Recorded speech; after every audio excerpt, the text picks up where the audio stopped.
বন্ধুরা, এই গরমে হালকা পাতলা কিছু খেতে ইচ্ছে করলে এই রেসিপিটা কিন্তু বানিয়ে ফেলতে পারো।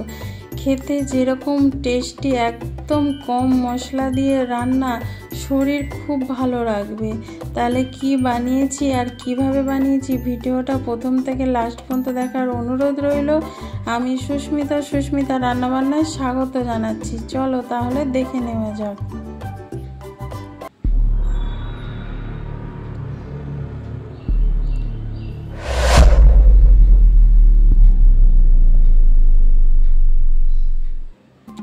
এখানে আমি 3টে ঝিঙে নিয়ে নিয়েছি। ঝিঙের মধ্যগুলো আমি একটু ছাড়িয়ে নিচ্ছি। দেখো, এইভাবে তোমরা ছাড়িয়ে নিতে পারো।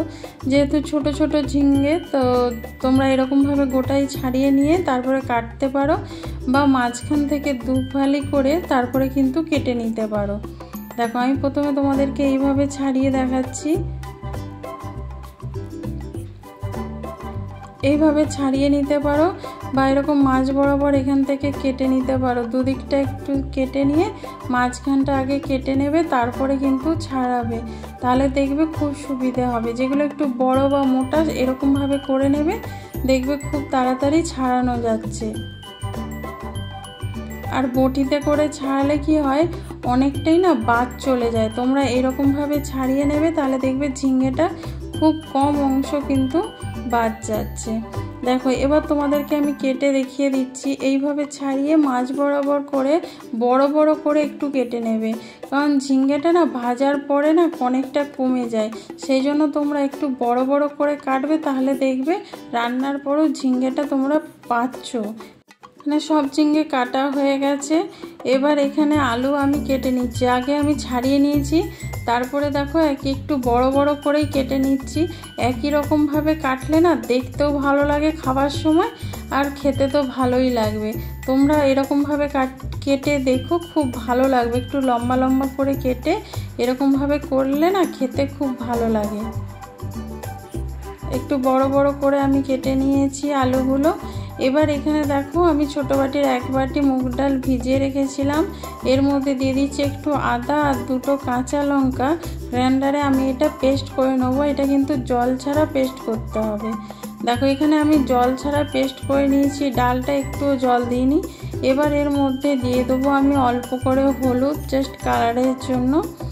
তারপরে দিয়ে দেবো 1 চামচের থেকে একটু কম কালো জিরে। কালো জিরেটা দিলে না খেতে খুব ভালো লাগে যখন মুখে পড়বে। তারপরে দিয়ে দেবো স্বাদ মতো নুন। নুনটা দিয়ে ভালো করে এটাকে মিশিয়ে নিতে হবে। ডালটাকে ভালো করে ফাটাতে হবে, যাতে খুব সুন্দর ডালটা ফাটানো হয়, যাতে বড়াটা বানানোর পরে খুব সফট একটা বড়া তৈরি হয়। দেখো, এইভাবে আমি ফেটিয়ে নিচ্ছি, দেখতেই পাচ্ছ। হাত দিয়ে ঘুরিয়ে ঘুরিয়ে এইভাবে একটু সময় ধরে কিন্তু ডালটা একটু ফেটিয়ে নিতে হবে। আর এইটা নিরামিষ দিনে তোমরা যদি বানাও, তাহলে দেখবে কেউ আর আফসোস করছে না যে আজকে নিরামিষ বলে মন খারাপ করছে না। এইটা দিয়েই ভাত খাওয়া হয়ে যাবে। এবার কড়াতে আমি তেল দিয়েছি। তেলটা গরম করে নিতে হবে একটু ভালো করে। তেলটা গরম হয়ে গেলে আমি ছোট ছোট বড়ার আকারে করে এগুলো ভেজে নিচ্ছি। দেখো, ছোট ছোট করে বড় করে নিচ্ছি। তোমরা তোমাদের সাইজটা কিন্তু পছন্দ মতো করে নিতে পারো, বড় বড় করেও করতে পারো। আমি এখানে ছোট ছোট করে নিচ্ছি। যতগুলো তেলের মধ্যে ধরবে ততগুলোই কিন্তু দেবে, নাহলে পরে উল্টানোর সময় ঘেটে যাবে, ভালোভাবে হবে না। দেখো, আমি এক দিকটা হয়ে গেছে, অন্য দিকটা উল্টে নিচ্ছি। এইভাবে উল্টে পাল্টে কিন্তু লাল লাল করে ভেজে নিতে হবে। এই রকম কিন্তু বড়া ভেজে তোমরা ডাল ভাতের সাথেও খেতে পারো, খুব ভালো লাগে খেতে এইরকম। যেহেতু সব রকম মশলা দেওয়াই আছে ডালে, তো এটা খেতেও খুব ভালো লাগবে। দেখো, এখানে লাল লাল করে আমি ভেজে নিয়েছি। এবার আমি নামিয়ে নেবো। একই রকমভাবে সবগুলোও আমি ভেজে নেব। দেখো, এখানেও আমার বাকি বড়াগুলো ভেজে নিচ্ছি। এরকমভাবে ভাজা করে আর কি নামিয়ে নেব।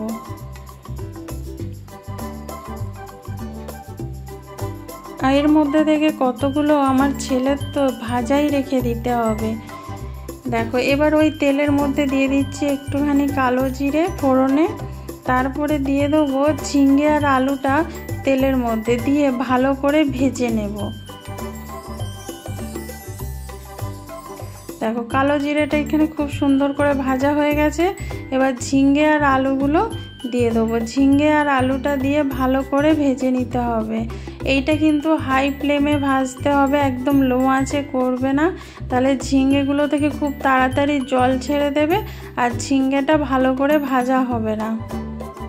দেখো এখানে আমি ঝিঙ্গে আর আলু সব দিয়ে দিলাম। এবার কিন্তু হাই ফ্লেমে এটা আমি ভাজবো, নুন হলুদ দিয়েই কিন্তু ভাজবো। দেখো এই কারণেই কিন্তু আমি ঝিঙ্গেগুলো একটু বড় বড় কেটেছি, এই যে ভাজার সময় যাতে না কমে যায়, তাহলে রান্না করার পরে না আর বোঝা যায় না যে ঝিঙ্গেগুলো কোথায় গেল, সেই জন্য আমি এখানে একটু বড় বড় করে কেটেছি। দেখো এখানে এবার আমি দিয়ে দিচ্ছি স্বাদ মতো একটু নুন। তরকারিতে যতটা নুন লাগবে আমি একবারে দিয়ে দিচ্ছি।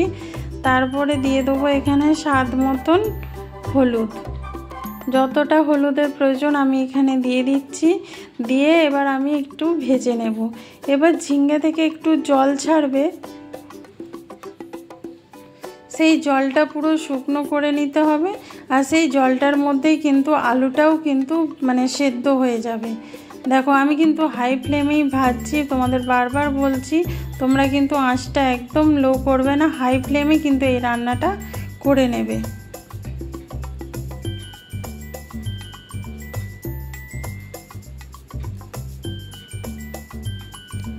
এখানে দেখো কতটা ঝিঙ্গেটা কমে গেছে, দেখতেই পাচ্ছ, জলটাও বেরিয়েছে। জলটা পুরো শুকনো করে নিতে হবে, শুকনো করে নিলেই তবে কিন্তু রান্নাটা মানে ভালো লাগবে।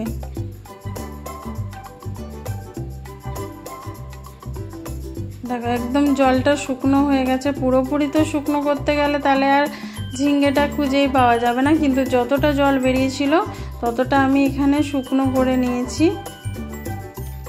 এই দেখো পুরো এখানটা শুকনো হয়ে গেছে, দেখতেই পাচ্ছ জলটা এখানে আমি শুকনো করে নিয়েছি। এবার এখানে দিয়ে দেবো পোস্ত বাটা। পোস্তর পরিমাণটা এখানে একটু বেশি থাকবে। পোস্ত বেটে আমি গ্রাইন্ডারের জারটা ধুয়ে এখানে জলটা দিয়ে দিয়েছি। আর পোস্তর মধ্যে দিয়েছিলাম একটা কাঁচা লঙ্কা। কাঁচা লঙ্কা দিয়ে পোস্তটা বেটে নিয়েছি। এবার ভালোভাবে মশলাটা আর কি আলু আর ঝিঙ্গের সাথে একটু কষিয়ে নেব। হ্যাঁ বন্ধুরা, এই পোস্তটা এখানে একটু কষিয়ে নেবে। আর অল্প করে দিয়ে দেবো একটু কাশ্মীরি লঙ্কার গুঁড়ো, জাস্ট কালারের জন্য। এখানে কিন্তু কাঁচা লঙ্কার তরকারি হবে। দেখো এখানে দেখতেই পাচ্ছ মশলাটা কত সুন্দর কষানো হচ্ছে। এটা একটু ভালোভাবে কষিয়ে নিলে, অনেকে আছে পোস্তর কাঁচা গন্ধ ছাড়ে, খেতে পছন্দ করে না, এইভাবে কষিয়ে নিলে পোস্তর আর কাঁচা গন্ধ ছাড়বে না। দেখো কত সুন্দর এখানে কষানো হয়েছে, দেখতেই পাচ্ছ। দেখো কত সুন্দর করে এখানে কষিয়ে নিয়েছি। এবার এর মধ্যে আমি জল দিয়ে দেবো। জলের পরিমাণটা কিন্তু এখানে একটু বেশি করে দিতে হবে, কারণ এখানে আলুটা সেদ্ধ হবে, তারপরে আমি এখানে বড়াগুলো অ্যাড করব, সেই জন্য এখানে কিন্তু জলের পরিমাণটা একটু বেশি করে দিতে হবে। জলটার সাথে মশলাটা ভালো করে প্রথমে মিশিয়ে দিচ্ছি, তারপরে আমি আর একটু জল এখানে অ্যাড করব। দেখো এখানে জল আমি আরও একটু দিয়ে দিলাম। এটা ফোটার পর কিন্তু অনেকটা ঘন হয়ে যাবে। দেখো এখানে ভালো করে ফুটে গেছে, দেখতেই পাচ্ছ। এবার তোমাদেরকে আমি একটা আলু দেখিয়ে দেবো যে কতটা সেদ্ধ হয়েছে। তো সেদ্ধ হয়ে গেছে কিন্তু একটু বাকি আছে। তো এখানে আমি বড়াগুলো দিয়ে চাপা দিয়ে একটু সেদ্ধ করে নেব 5 মিনিট, তাতে বড়াগুলো খুব ভালোভাবে সেদ্ধ হয়ে যাবে আর আলুগুলোও সেদ্ধ হয়ে যাবে। দেখো এইভাবে মিশিয়ে আমি চাপা দিয়ে 5 মিনিট রান্নাটা করে নেব। তাহলে কি হবে, বড়াগুলো খুব ভালোভাবে সেদ্ধ হয়ে যাবে, আলুগুলোও এখানে সেদ্ধ হয়ে যাবে। দেখো এখানে সব সেদ্ধ হয়ে গেছে, দেখতেই পাচ্ছ আলুগুলো একদম গলে গেছে। এবার নামানোর আগে একটুখানি আমি চিনি দিয়ে দেবো। এটা তোমরা তোমাদের না চাইলে কিন্তু নাও দিতে পারো, তবে এটা দিয়ে দেখো, খেতে খুব ভালো লাগবে। অল্প করে চিনি দিয়ে ভালো করে মিশিয়ে নামিয়ে নিলেই কিন্তু একদম রেডি। গরম গরম ভাতের সাথে কিন্তু আর কিছুই লাগবে না। দেখো তোমাদেরকে আমি সার্ভ করে দেখাচ্ছি যে কতটা লোভনীয় হয়েছে।